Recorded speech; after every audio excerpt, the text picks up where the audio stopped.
Assalamualaikum. My name is Nur Izzati Sofia bin Khairul. Okay, so right now I'm going to talk about the details of becoming a registered valuer, which is they have two roles. The first one is direct entry graduate, and the second one is working experience. So in direct entry graduate, they have two, which is local graduate candidate and overseas graduate candidate. Okay, so the first one for local university. Okay, so direct entry graduate must meet the requirement. The first road is the requirement that you must be passed the exam of Sijil Pelajaran Malaysia, which is SPM. Then they can choose two other ways whether continue their studies in diploma estate management in local university such as University Jimara, UiTM, and achieve above 2.5 CGPA, and after that continue their study in bachelor's degree in property or estate management.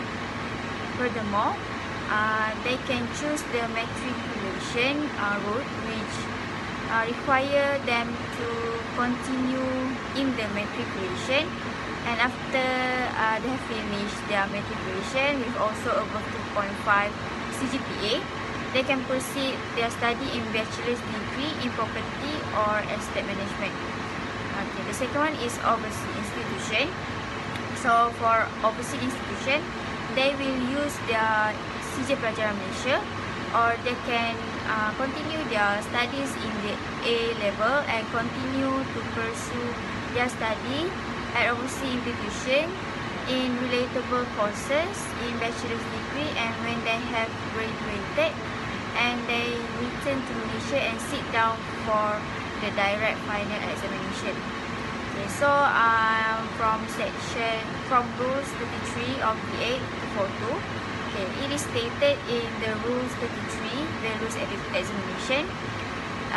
The values examination as set by the board must consist of first examination, intermediate examination, final examination, and the last one is the test of professional competence. So the first examination and intermediate examination is considered being taken throughout the bachelor's degree study. On direct entry graduates, they will only take the direct final examination of the Royal Institution of Surveyor Malaysia, RES614.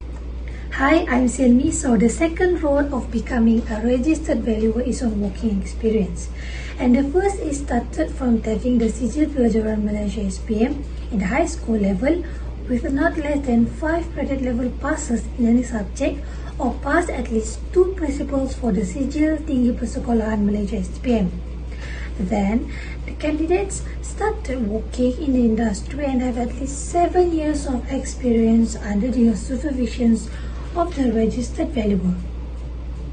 They are eligible to take the final or direct final examinations due to achieve the requirements for the IRSM examinations. Other than that, they also can go through by using their relatable diploma that is satisfied by the board and working as an assistant value officer. For at least 6 months, they also will be taking the working experience role to become a registered valuer.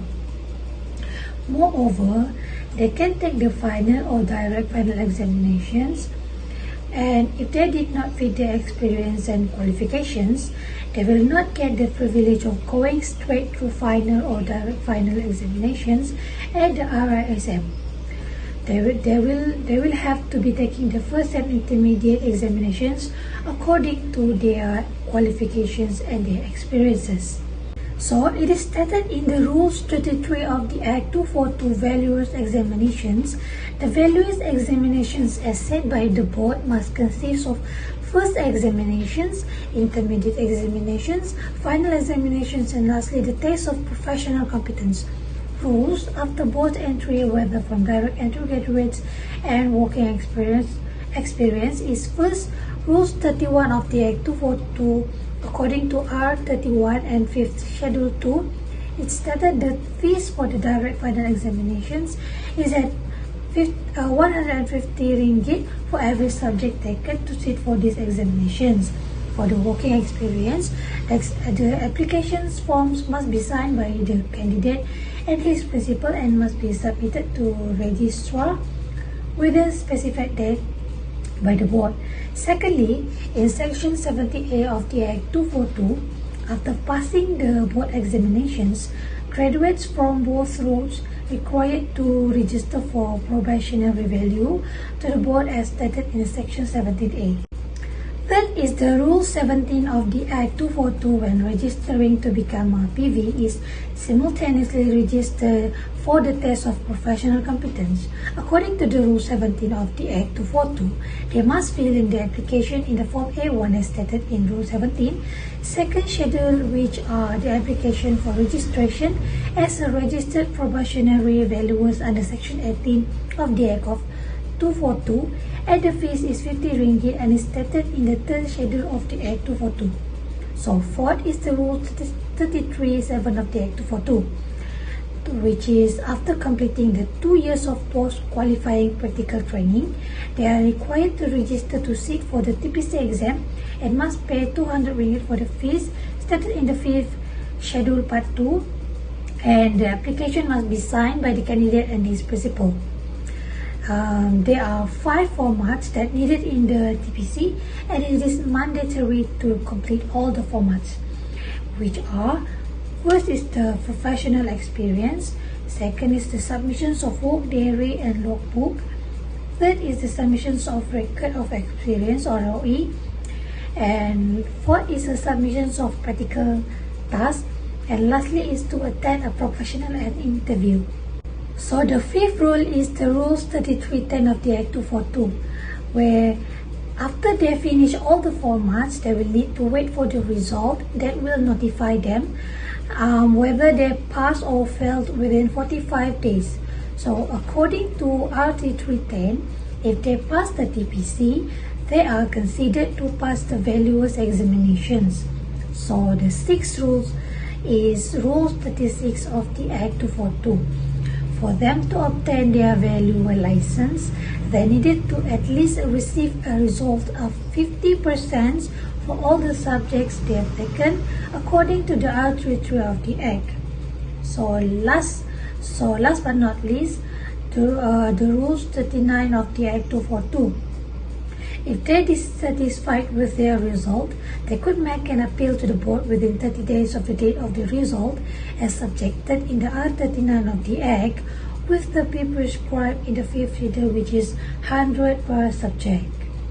Question 2. Requirements of becoming a registered valuer refer to the 2 routes.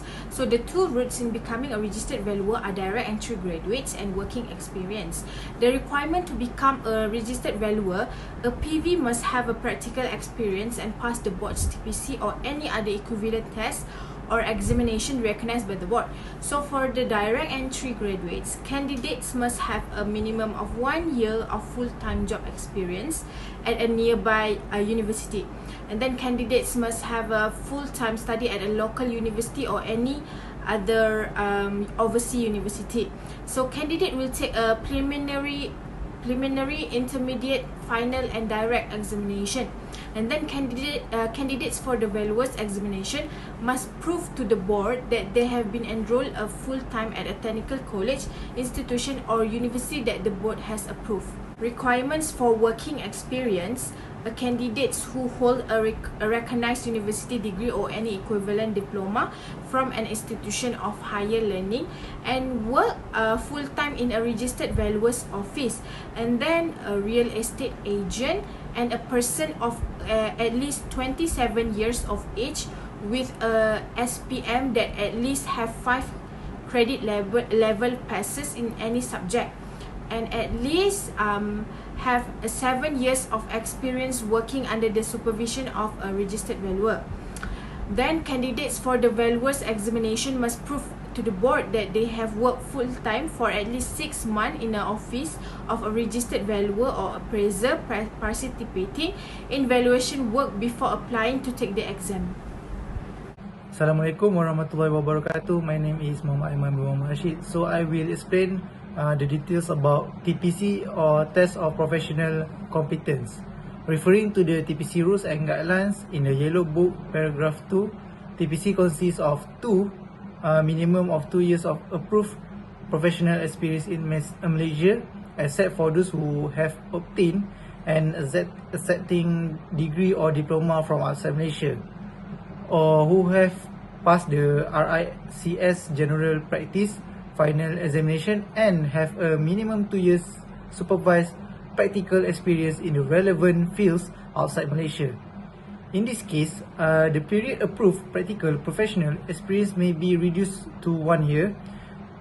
It's including the submitting a work diary, and the candidates will be expected to keep work diary which will divide it into parts of 104 or 52 weeks, 6 months or 1600 hours depending on the situations.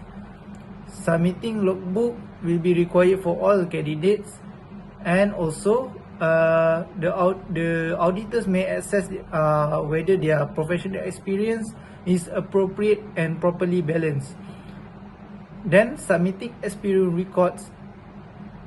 Then the submitting experience records after completing the requirement training time, candidate must submit to the board type written report in quadruplicate of not less than 500 words, prepared by the candidate themselves, summarizing their professional experience. By submitting to practical tasks, all candidate must develop two practical tasks and to assess the candidate's ability to write reports, articulate himself logically, exercise professional judgment, and be objectively critical of a project that he has personally accomplished. Lastly, conducting a professional interview. So that's all from me. Thank you. Hi, my name is Latifah Hana binti Muhammad Ramli. So I will continue to explain about related exam from direct entry and working experience. So from the poster, as we can see, this is the road to become a estate agent, valuer, and property manager. So let me explain first about direct entry. Okay, in direct entry there are two options. Consists of the first option can be done when candidates from the local university. The candidates must have a diploma or Sijil Tinggi Pelajaran Malaysia (STPM) to qualify for local university.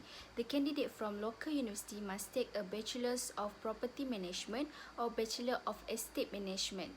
The candidates can take the first examination, second examination and final examination in the local university of RISM. An example of local universities serve a Bachelor's of Property Management or Bachelor of Estate Management is University Teknologi Mara, University Tunku Abdul Rahman, University Malaya and Tunku Abdul Rahman University College. For your information, all of these universities can be found in Malaysia to be qualified as the registered valuer, estate agent and property manager in the future. The candidates must pass all subjects at least 50% to continue for the training or working experience and probationary value. Then the second options that candidate will choose is Overseas Institute. This is opportunity for the candidate study in overseas and take a degree for Bachelor Property Management or Estate Management. Their certificate of Bachelor Property Management or Estate Management must be qualified by Royal Institution of Chartered Surveyors (RICS). But this is not gonna be easy. There are two types to be qualified by RICS. It is Associate RICS is the entry level RICS qualification and offers the chance to progress to full chartered status, and chartered MRICS is the most common way to qualify, as most people already have surveying related qualification and work experience. There are a few examples of the overseas institute that serve this bachelor. Consists of Curtin University of Technology, Perth, Western Australia, University of Queensland, University of South Australia and RMIT University. So let's move to working experience. There are two options candidate can be chosen to become registered valuer, estate agent and property managers by working experience. The first option to become registered valuer is the candidate must over 27 years old and have a more than 7 years working experience in estate agent. As we know, these options for the candidates did not have a degree in property management or estate management. When the candidates have been fulfill this qualified, they can take first part, second part and final examination at the Royal Institution of Surveyor Malaysia RISM. But they must pass the examination by RISM at least 50% to be qualified for the next step. It is training or working experience and probationary valuer. Next, the second options can be chosen by the candidates from working experience is they have a diploma in estate or property management and they're working as the assistant value officer AVO under the board of valuers, appraisers, estate agents and property managers LPPEH. But they must have a working experience and upgrade their skill under the LPPEH. After that, they can take first part, second part and final examinations of the Royal Institution of Surveyors Malaysia RISM. Also, they must pass all the subject by the RISM to go to the next level in training or working experience and probationary valuer.